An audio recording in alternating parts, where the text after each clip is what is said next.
Dice el crítico Fernando de Acevedo: la educación corresponde al espíritu de una época y refleja las ideas colectivas dominantes. Este enunciado nos anuncia ya la idea de que el gobierno, el Estado, es el responsable de la educación del pueblo. Es él quien antepone los intereses de la ciudadanía. Pero no siempre se ha educado con la misma intención. Una de las circunstancias presentes en la historia del pensamiento educativo es que el hombre, a diferencia de los demás seres que habitan nuestro planeta, posee alma, posee albedrío, posee razón, mismas que le ayudan a orientar su conducta y que le ayudan a mejorar el tipo de ser humano que es a lo largo de su historia personal. Desde la antigüedad, en el pensamiento griego vemos estas ideas plasmadas. La primera experiencia sobre la formación consciente del hombre se remonta a la Grecia de los tiempos de Homero. En la Paideia, Werner Jaeger establece cómo para este pueblo del Mediterráneo existió un fin colectivo en que descansaba su vida y que a través de los siglos se fue perfeccionando, la formación de un alto tipo de hombre. El ideal de la formación humana para la cultura helénica deriva del reconocimiento de la posición del individuo dentro de la sociedad. Una de sus grandes aportaciones fue la conciencia de la vida en la polis, donde el Estado dirige los destinos del pueblo de una manera consciente, ello con el afán de formar verdaderos hombres. De esto emana una concepción antropocéntrica. El hombre ocupa un lugar en el espacio. De él irradian la energía del universo y el conocimiento del mundo. Sin embargo, cual artesano, el Estado debe pulir estas obras de la naturaleza. En los tiempos de Pericles floreció el teatro ateniense, considerado por Jaeger como un sistema de control social.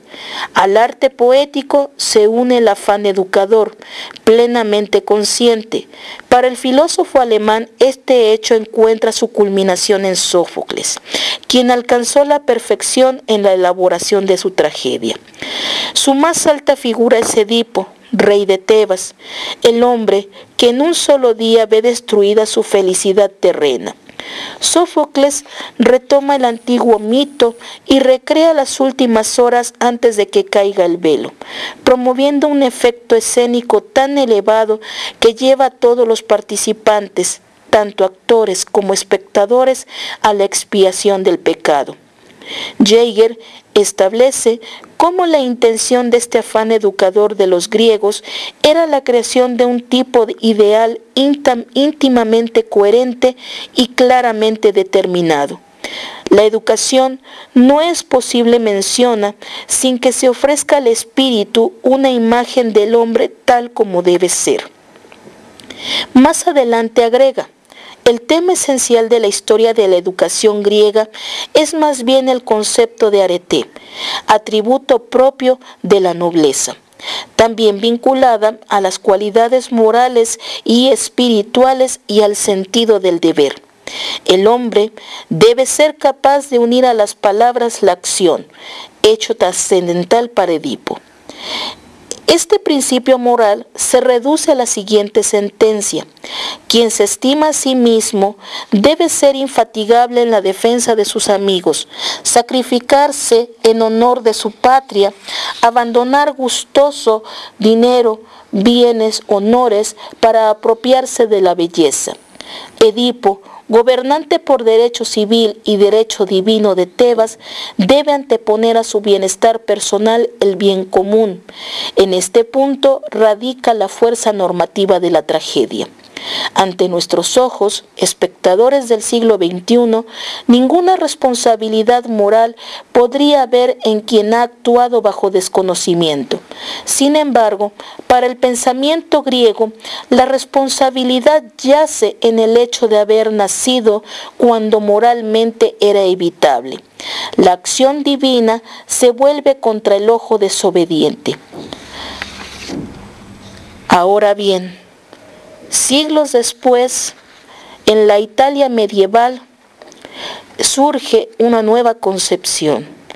Al inicio de la comedia, después bautizada como divina, se lee: a la mitad del camino de nuestra vida me encontré en una selva oscura por haberme apartado del camino recto. El hombre, extraviado por sus pecados, es un ser doliente quien a través del viaje por el mundo de ultratumba y la ascensión por estadios mejores, el purgatorio y el paraíso, que le permiten la observación de las buenas y malas obras de los otros, enmendará el camino en la búsqueda de la felicidad terrenal. Profundo conocedor de la poética de Aristóteles, Dante, el ciudadano expulsado por pugnas políticas de su natal Florencia, crea una obra artística titulada La Comedia, que sigue el camino inverso de la tragedia griega, donde somos testigos del término de la felicidad terrenal. La finalidad, pedagógicamente hablando, es la misma: conmover a partir de la experiencia ajena a una conducta moral dentro de los límites del bien común señalados por la religión. El inicio del viaje es desalentador. En la entrada de esa cueva profunda se lee: por mí se va la ciudad del llanto, por mí se va el eterno dolor, por mí se va hacia la razón condenada. La justicia animó a mi sublime arquitecto, me hizo la divina potestad, la suprema sabiduría y el primer amor. Antes que yo no hubo nada creado a excepción de lo eterno, y yo duro eternamente. Oh vosotros los que entráis, abandonad toda la esperanza. A diferencia del mundo griego, donde los problemas del ser van en consonancia con el cosmos, los del mundo medieval reflejan al hombre mundano, débil, sin virtud, reflejo de una sociedad degradada. Los grandes pecados de la humanidad son los vicios que aquejan al hombre: soberbia, avaricia, lujuria, codicia, cólera, arrogancia, pereza, glotonería, herejía, violencia, traición. El mundo medieval se refleja en plena decadencia. Dante, hombre de dos épocas, es un puente en la reconsideración del porqué de su existencia y de la humanidad. Cuando Dante escribe su comedia, Europa está a punto del humanismo y a dos del Renacimiento. Por ello, el mundo medieval que nos transmite ya no es el de los grandes castillos y caballeros que caracterizó una parte de esta etapa. Las villas poco a poco han crecido hasta convertirse en ciudades. Las relaciones sociales ya no son las del señor feudal a esclavo o villano. Una nueva clase ha emergido entre la población, independiente y dueña de su destino: la burguesía.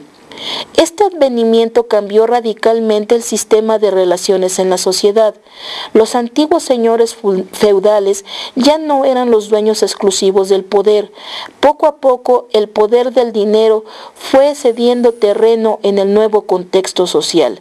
Ante esta realidad, debe suponerse un cambio en el concepto de hombre y una transformación del hecho educativo.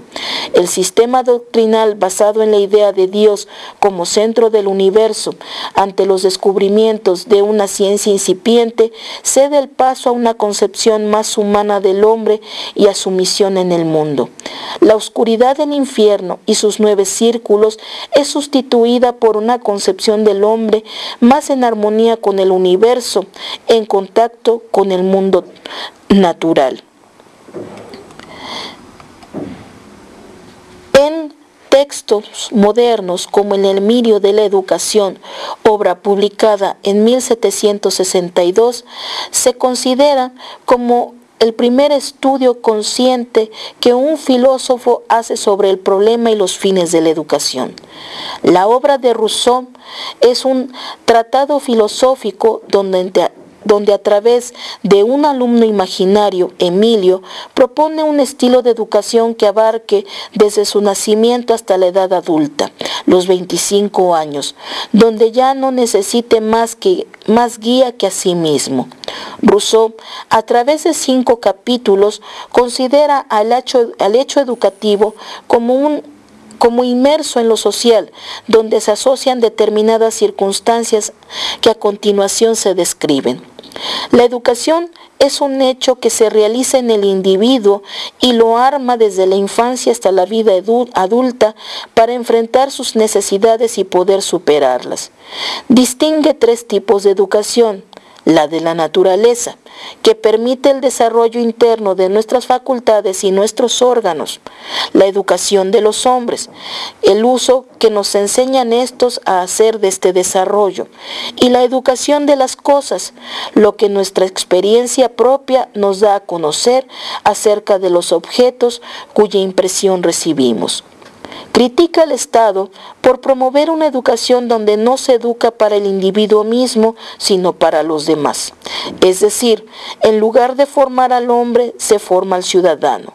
Sobre esto manifiesta: las instituciones sociales buenas son las que mejor saben borrar la naturaleza del hombre, privarle de su existencia absoluta, dándole una relativa y trasladando el yo, la personalidad y la común unidad, y solamente en él todo sea sensible. Este hecho se refleja en la acción de los colegios, donde se educa a los niños con métodos útiles para su comunidad, pero no para ellos como seres humanos.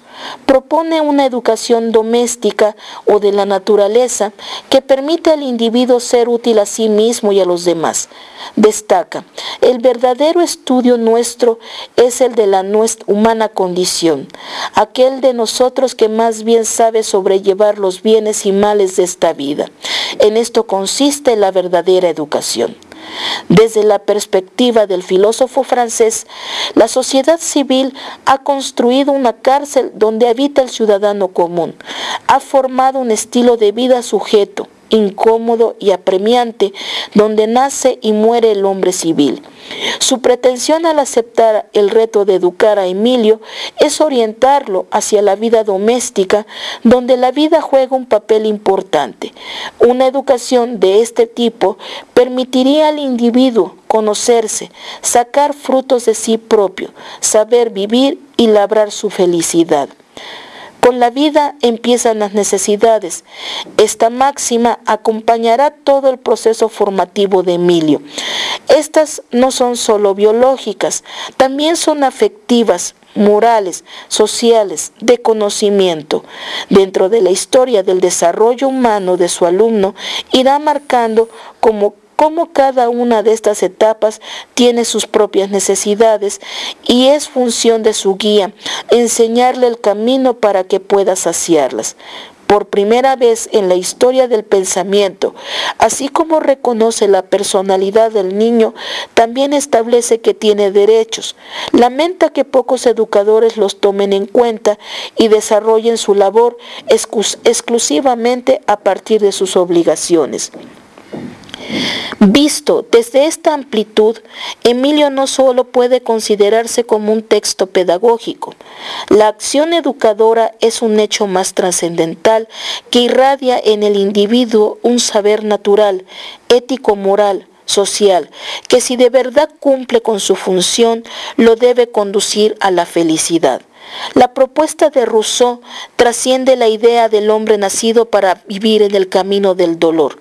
Establece cómo desde que nace el hombre se encuentra en medio de la flaqueza y la miseria. Su misión será sacar a Emilio de las garras de la preocupación. Tal como el mismo autor del Emilio nos lo hace ver, En el siglo XVIII, donde se desarrolla la acción que convenientemente se ha puntualizado es imaginaria, el hombre tiene una conciencia distinta de su relación con el universo. Las observaciones que hacen el joven alumno y su maestro sobre los movimientos de la Tierra y el Sol ofrecen una visión de una transición del pensamiento humano. El hombre es un integrante de la naturaleza, quien a través de los siglos ha encontrado la manera de asociarse con sus semejantes y ha aprendido a convivir con ellos. Tal como ocurre con la naturaleza y sus fenómenos, no es estático. Su vida está en continua transformación. Con la finalidad de que Emilio se reconozca en esta circunstancia, Juan Jacobo lo saca de su contacto directo con la naturaleza. A diferencia de los maestros tradicionales, podría pensarse en los jesuitas, quienes encierran a sus alumnos y los obligan a conocer el mundo a través de la lectura y el dominio de temas que todavía no son capaces de comprender. En la literatura española encontramos un modelo de pensamiento jesuita donde se ofrece a los ojos del lector el reconocimiento de la experiencia como parte esencial del desarrollo del ser humano. Un siglo antes de la publicación de Emilio, el padre jesuita Pedro Calderón de la Barca escribe el drama Tragedia cristiana, comedia, La vida es sueño. En medio de un juego de paralelos, civilización barbarie, bien mal, libertad prisión, felicidad dolor, se desenvuelve la vida del príncipe Segismundo, quien ha vivido privado de su libertad en una torre. Nadie en Polonia conoce la existencia del príncipe. Su padre, el rey Basilio, bajo los designios de que Segismundo usurparía el poder y se convertiría en un tirano, lo ha despojado de su nacimiento de su libertad. Cuando inicia el drama, Basilio desea brindar una oportunidad a Segismundo para que demuestre si puede ser un buen gobernante. En caso contrario, otorgará el reino a su sobrino Astolfo, príncipe moscovita. El examen, dadas las circunstancias humanas a que se redujo al príncipe, es reprobado. Segismundo nada sabe de la vida en el palacio, ni de los hábitos y costumbres sentados entre los miembros de la corte. Es una bestia liberada que a la menor provocación reacciona según sus instintos. Sobre este hecho conviene detenerse y revisar las características del proceso formativo del joven príncipe.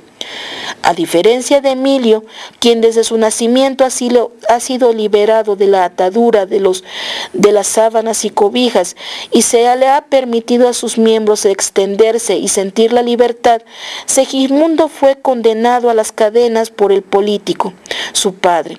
La libertad que desde su primera infancia siente Emilio lo llevan a la felicidad. Las cadenas son para el príncipe de Polonia sinónimo de dolor.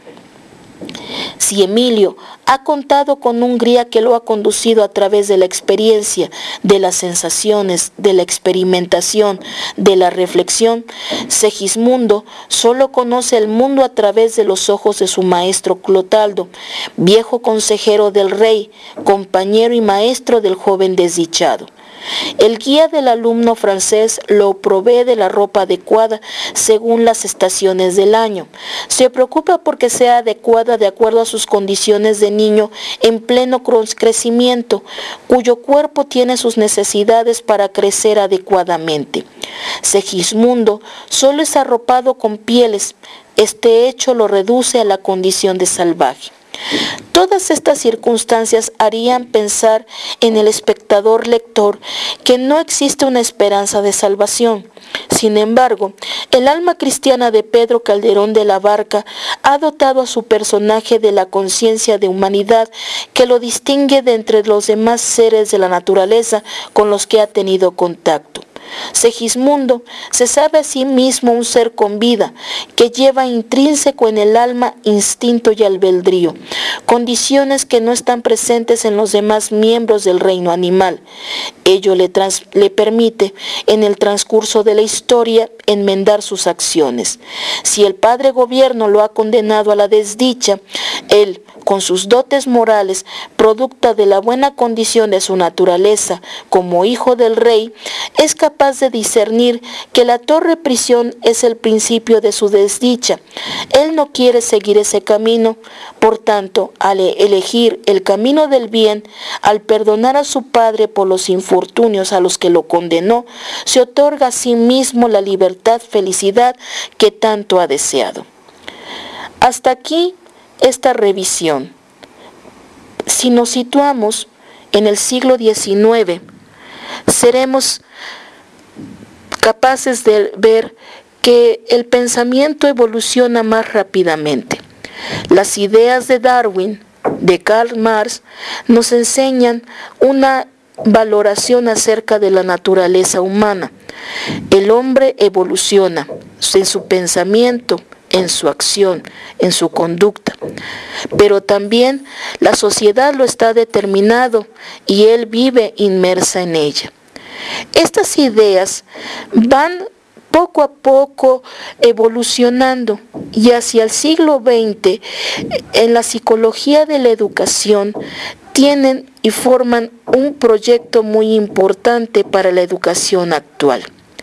Ese es el interés del presente curso, centrarnos en una reflexión acerca de cómo el hombre aprende a través de distintas experiencias formativas.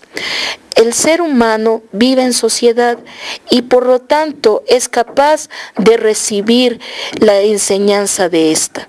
Pero también no solamente le podemos atribuir a la sociedad la educación del hombre. La escuela forma parte importante de este desarrollo de la vida en comunidad. Así, en este curso tendremos que cubrir los siguientes objetivos que nos ayudarán a analizar las formas como el hombre aprende a desenvolverse. ¿Cuáles son estos objetivos? En primer lugar, analizar las teorías y métodos desde la perspectiva de la teoría psicogenética en función de la naturaleza del proceso de aprendizaje en el salón de clases. Los alumnos no aprenden de la misma manera, tienen sus propias habilidades, sus propios desarrollos, producto de su propia experiencia personal. Valoraremos cuáles son estas habilidades.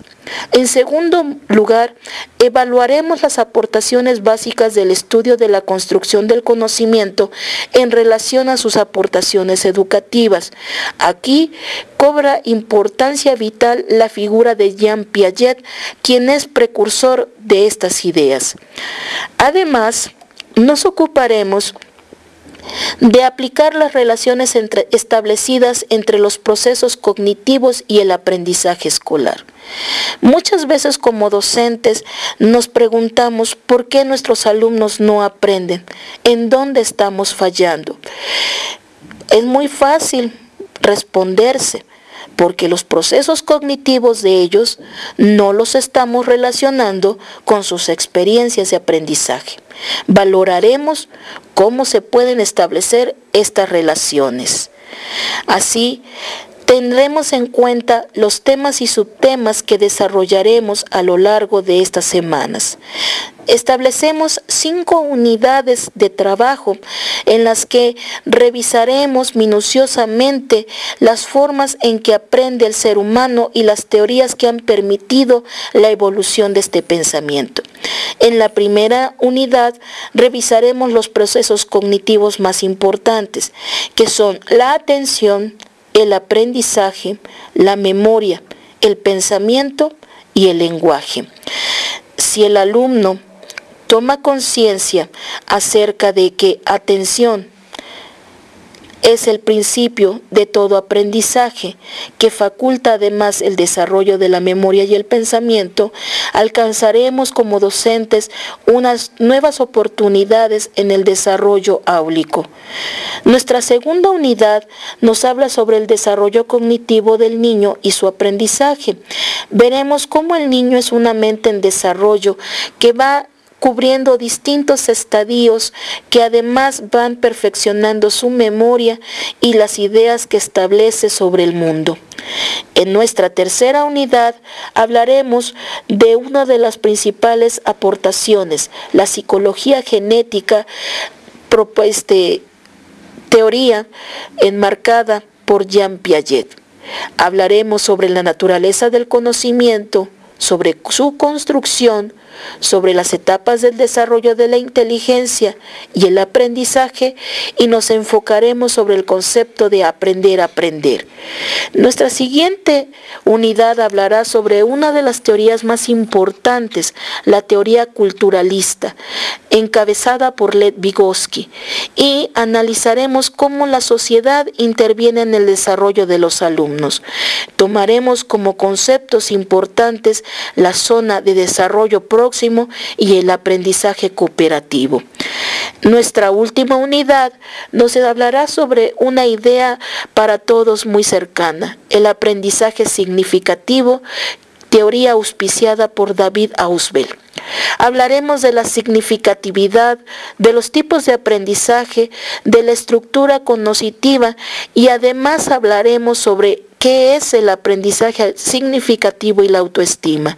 Muchas veces nuestra idea sobre este concepto parece ser que irradia más hacia la idea de que si al alumno le interesa aprender, entonces habrá significatividad. Pero veremos que hemos vivido en un error como docentes. La significatividad tiene una profundidad más amplia. Sea para todos este curso una oportunidad de aprendizaje, una oportunidad para conocer cómo es que nuestros alumnos aprenden y cómo podemos nosotros fortalecer nuestras habilidades en el aula para crear mejores momentos, mejores desarrollos en nuestros alumnos. Agradezco su atención. Nos veremos en próximas jornadas.